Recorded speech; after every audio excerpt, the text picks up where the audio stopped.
All right, welcome to another deep dive. This time, we're taking a closer look at the life and works of, well, a true literary giant, Oh, yeah. Jane Austen. I mean, Now, if you're into English literature, right. even a little bit, you've probably encountered her, at least heard of her, maybe even read a couple of her books, right? Yeah, I mean, Pride and Prejudice, Oh, for sure. Sense and Sensibility. Those are the classic. Yeah, absolutely. And they're just a glimpse Yeah. into her incredible talent for capturing the intricacies of, well, love and society and, all of that good stuff that was happening in England back in the late 1700s, early 1800s. Yeah, and it's amazing how relevant her work still feels today. Totally. Like, you can read those books and still relate to the characters and the situations, you know? It's like she tapped into something timeless about human nature. Timeless. That's the perfect word. Yeah. So we've gathered a ton of great sources, biographies, letters, critical essays, all that good stuff. And we're ready to dive deep, unpack her story, and really try to understand who she was, how she developed as a writer, and, how her work was initially received versus the incredible legacy that it's left behind. Yeah, the initial reception versus the later reception is always fascinating, right? It is. Like, how did people see her when she was alive compared to how we view her now? Exactly, and that's a big part of what we'll explore today. But first, let's start at the beginning with her family and upbringing because, well, I think that's where it all begins, right? Yeah, absolutely. You can't separate a writer from their roots. Right. So Jane Austen, she was born in 1775 in a small village called Steventon in Hampshire, England. Yep. Now, her family was, they weren't super wealthy, but they were definitely comfortable. They were part of what you'd call the landed gentry. Right, that kind of like in between. Exactly. Upper middle class, maybe. Yeah, like they weren't rolling in riches, but they were well-respected, well-educated, and had a certain standing in society. And they were a large family. Oh, Right? huge. She was one of 8 children. Wow. 6 brothers and 1 sister. So a busy household. Oh, yeah, bustling for sure. Her dad, George Austen, he was a rector, which means he was like a parish priest, but he also had a side hustle as a farmer and even a teacher. He taught some of the local boys to supplement his income. Wow. So a man of many talents. Absolutely. And her mom, Cassandra Lee Austen, came from a slightly more prominent family. Oh, okay. So maybe a bit higher up on that social ladder. Right. But they seem to have created this really warm and supportive home environment. And her relationship with her sister Cassandra was particularly close, wasn't it? Oh, incredibly close. They were best friends throughout their lives. They shared everything, confided in each other. And Cassandra's letters are one of our main sources of information about Jane's life. Really? Yeah, though sadly, Cassandra destroyed many of their letters after Jane's death. Oh, that's such a shame. Yeah. It makes you wonder what secrets and insights we've lost. Right, those could have been so valuable. Absolutely. But anyway, back to the family. It seems they were all very close. They read aloud together, put on plays. Oh, imagine those family theatricals. Right. Must have been a blast. And all of that definitely influenced Jane's development as a writer. Yeah, I can see how those early performances would have shaped her understanding of dialogue, character, and, even plot. Exactly. And the fact that they had such a large library at home gave her access to a wide range of literature, from history and philosophy to novels and poetry. So she was exposed to lots of different genres. Oh, tons. And she was a voracious reader. We know that from her letters and from accounts of her family. So she was soaking it all up. Absolutely. And she started writing early, too, like in her early teens. Oh, wow. So she was a real bookworm from a young age. Yeah, she was. And did she have any formal education? Well, some, but not in the traditional sense. Right. Remember, this was the 18th century. Right. Education for girls was different? Very different. So she did attend a couple of boarding schools for brief periods, one in Oxford and another in Southampton. With Cassandra? Yeah, with Cassandra. But the stints were cut short. Why? Mostly due to cost. Oh, that makes sense. Yeah, it was expensive. Plus, I mean, it sounds like she was already getting a pretty good education at home. Oh, yeah, definitely. Her dad was very involved in her learning, and she was so self-motivated. She loved to read and write on her own. Yeah, that's important. Absolutely. And speaking of her early writing, yes, let's get to that. This is where things get really interesting because we have these 3 notebooks that she compiled. Oh, tell me about these notebooks. Well, they're called the Juvenilia. Juvenilia. And they're basically a collection of stories, poems, and plays that she wrote for her own amusement, mostly between the ages of 11 and 18. And these were just for fun, right? Yeah, mostly for herself and her family. Not for publication or anything. No, not at that point. but they give us a fascinating glimpse into her developing talent and her sense of humor. Like, what kind of stuff did she write? All sorts of things. Oh, but give me an example. Well, there's this one called Love and Friendship, spelled with a friendship, by the way. Okay, interesting spelling. It's a hilarious parody of those super dramatic novels of Sensibility that were popular at the time. Oh, I see. You know the ones I mean? Yeah, the super melodramatic. Yeah, exactly. All about fainting couches and over-the-top emotions. Right. So she's basically poking fun at them with this over-the-top story of her own. So she was already using satire even in her teenage writing. Oh, yeah, definitely. She had this sharp wit and wasn't afraid to use it. That's great. And then there's The History of England. Okay, a history buff, maybe? Well, not exactly. It's another parody, this time of those grand historical accounts that were often, well, pretty boring. Oh, I get it. Yeah. So she takes real historical events, like the reign of Henry IV, and injects them with this absurd humor and these ridiculous characters. Sounds like she had a lot of fun with it.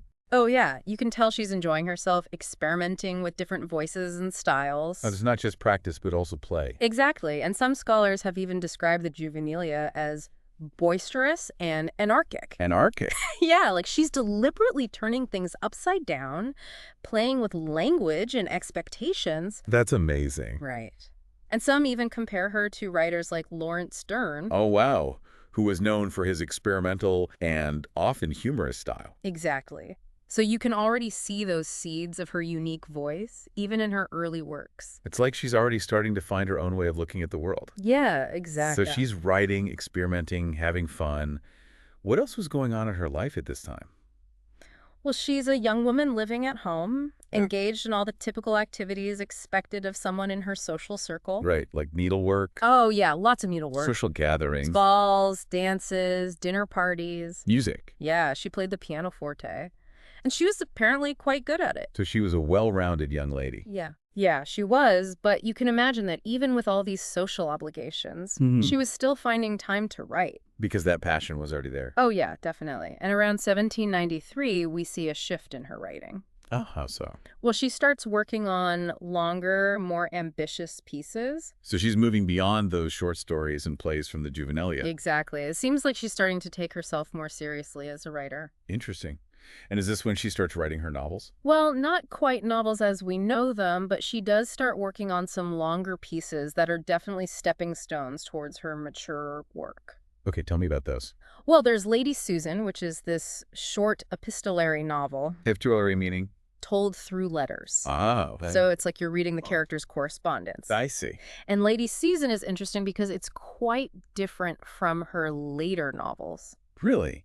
How so? Well, it's much more satirical, Mm. and the main character, Lady Susan, is this really witty but also quite manipulative woman. Sounds like a fascinating character. She is. And literary biographer Claire Tomalin has even drawn parallels between the tone of Lady Susan and Restoration drama, highlighting the sharp intelligence and powerful personality of the main character. So it's got this kind of, like, biting wit. Yeah, it's quite sharp. Interesting. It's almost cynical, which is not something you typically associate with Austen. Right, right. But it shows that she was experimenting with different tones and approaches. And then there's Eleanor and Marianne, right? Exactly. This one was started around 1795 and is actually the first full-length novel that we know of. Wow. Though initially it was written in epistolary form too. So letters again? Yeah, and her sister Cassandra remembered Jane reading it aloud to the family before 1796. That's so cool to imagine. Right, like having a sneak peek into her creative process. Yeah, I wish we could have been a fly on the wall for those readings. Me too.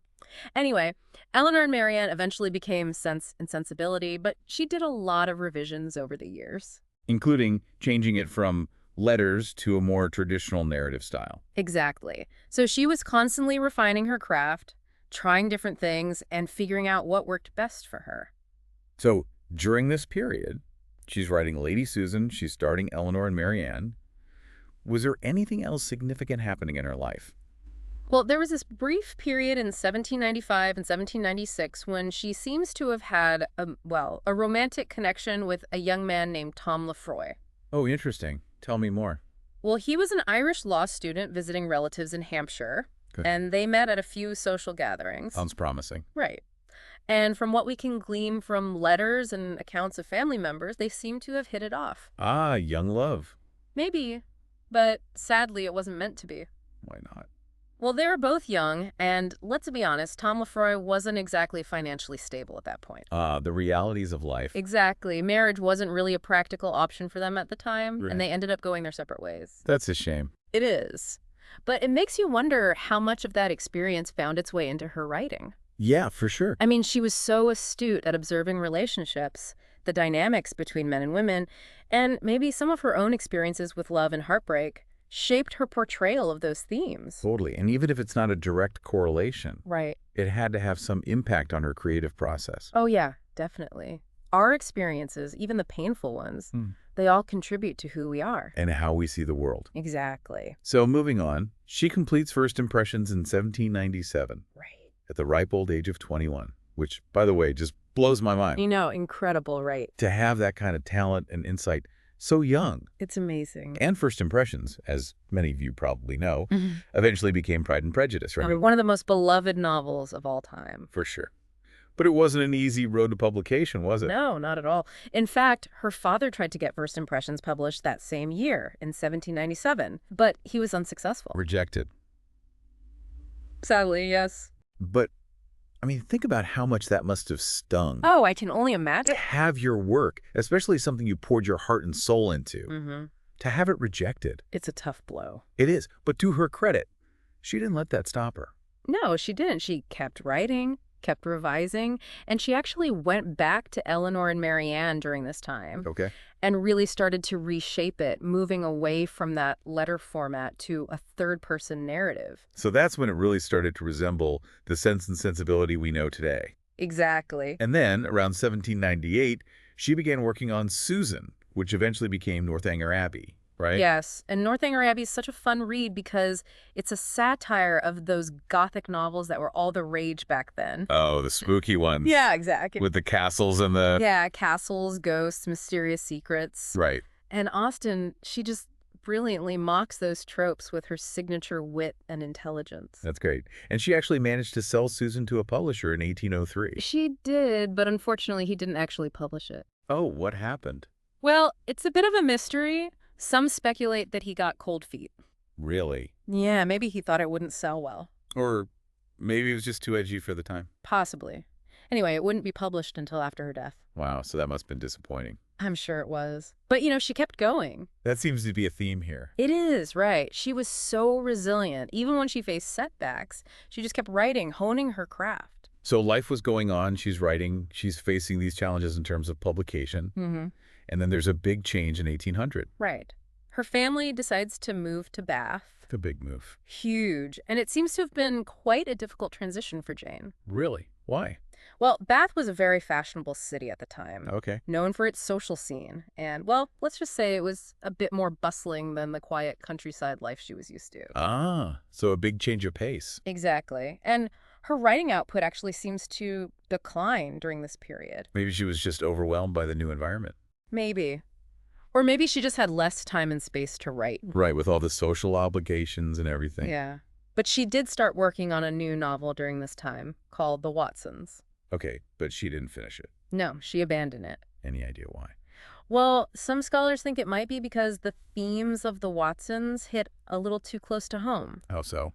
Well, it deals with the financial struggles of unmarried women. Right. And remember, this is after her father's death. Oh, so her own family was facing some financial uncertainty. Exactly. And she may have just found it too difficult or too personal to continue writing that story at that point. That makes sense. And there was also that interesting episode with Harris Big Wither in 1802. Oh, yeah, the marriage proposal. Yeah, tell me about that. Well, he was a neighbor and, by all accounts, quite wealthy. Oh. So on paper, it seemed like a good match. A good match for a young woman in her position. Exactly. And she initially accepted his proposal. Wow, so she was going to get married. It seemed that way, but then she changed her mind. Really? What happened? Well, it seems like she realized that she didn't actually love him.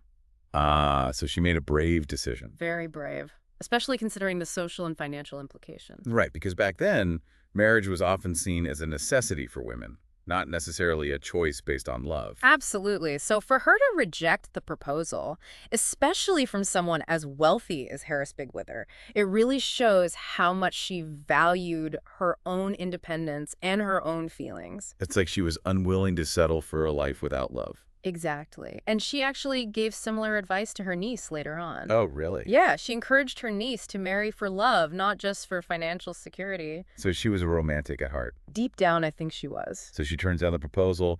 Life in Bath isn't really working out for her. And then her father passes away in 1805. Right. It was a difficult time for her and her family. Emotionally and financially. Yeah, both.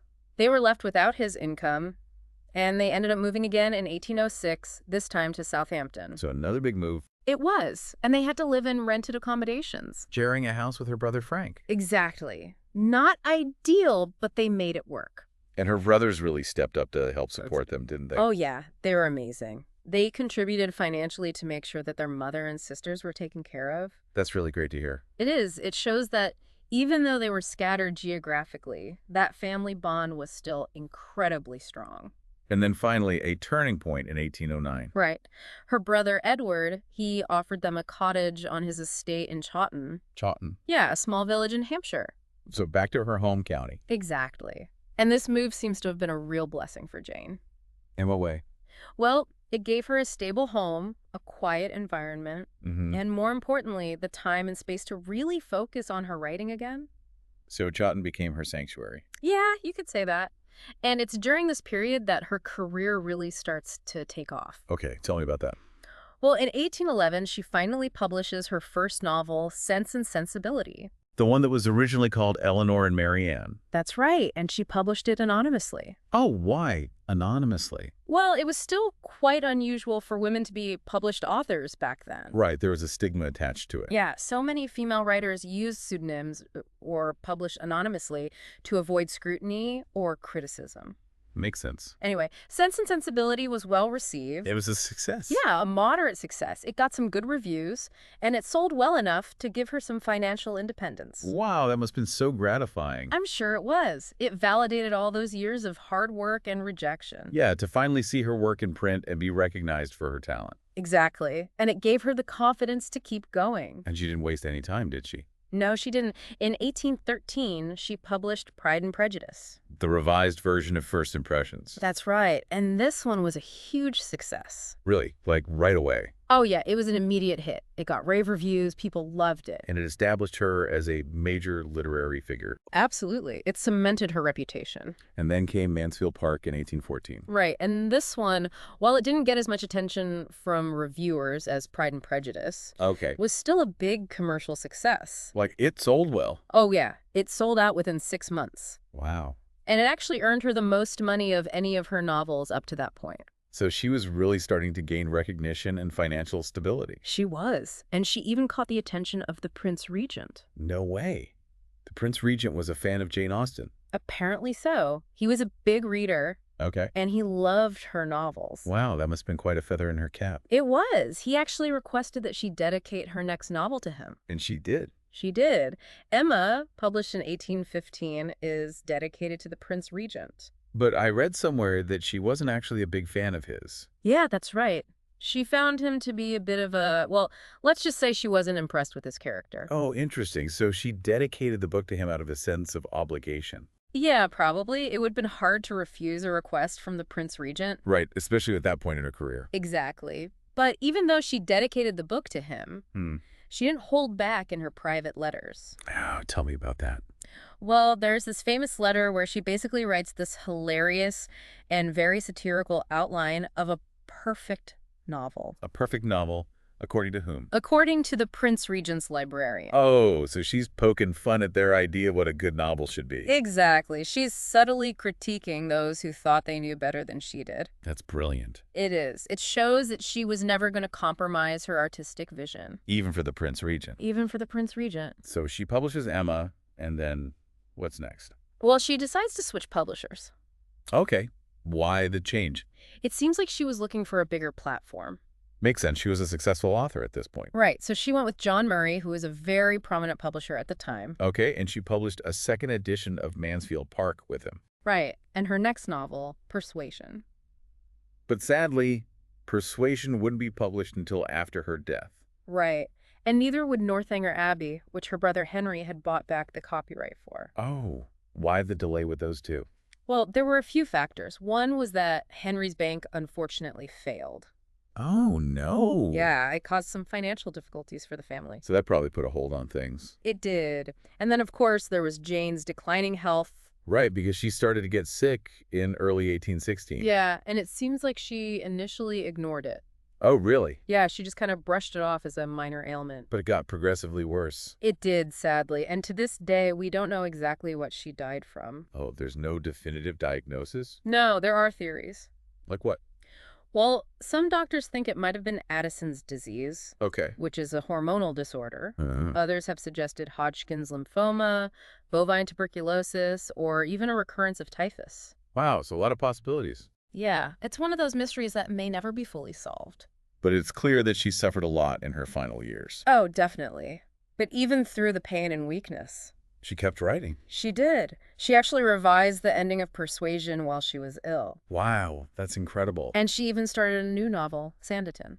But sadly, she didn't finish it. No, she didn't. She was too ill by then. That's heartbreaking. It is. But even in her final days, she was dedicated to her craft. To her art. Exactly. And she passed away on July 18, 1817, at the age of 41. Way too young. Way too young. She was buried in Winchester Cathedral, and her epitaph, it praises her character and her mind, Mm-hmm.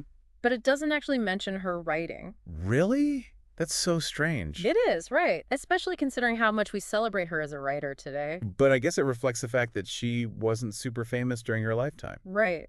She was successful. But her real fame came posthumously. Yeah, after her death. Her novels were published, but it wasn't until her nephew published a memoir of her life in 1869. Oh, that's when things really changed. Yeah, that memoir introduced her to a much wider audience. And then in the 20th century, especially in the latter half, Mm-hmm. she became a subject of serious academic study. And a beloved author for millions. Exactly. She became this cultural icon. With fan clubs and societies devoted to her work. And adaptations of her novels for film and television. Oh, yeah, countless adaptations. It's amazing how her legacy has endured and grown over the centuries. It is.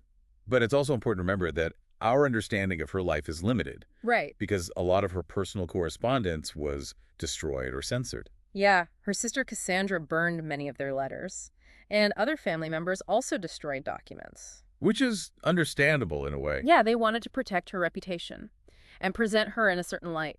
But it also means that we're missing pieces of the puzzle. Definitely. We may never know the full story of Jane Austen. But that's part of what makes her so fascinating, right? Absolutely. There's still so much to discover and explore. And I think that's a good place to leave it for today. Yeah. We've covered a lot of ground, from her childhood and family life Mhm. to her early writing experiments, the challenges she faced in getting published, her eventual success, and the enduring legacy of her work. It's been a journey. It has. And as always, we want to leave you with a final thought. Okay, hit me. Knowing that our understanding of Jane Austen is based on a limited and potentially filtered collection of information, Right. how does that shape our interpretation of her novels? Ooh, good question. What aspects of her life, the ones we know about and the ones we can only guess at, might offer us new perspectives on her characters and the themes she explored? Yeah, that's something to ponder. It is. So think about that, and until next time, happy reading. Happy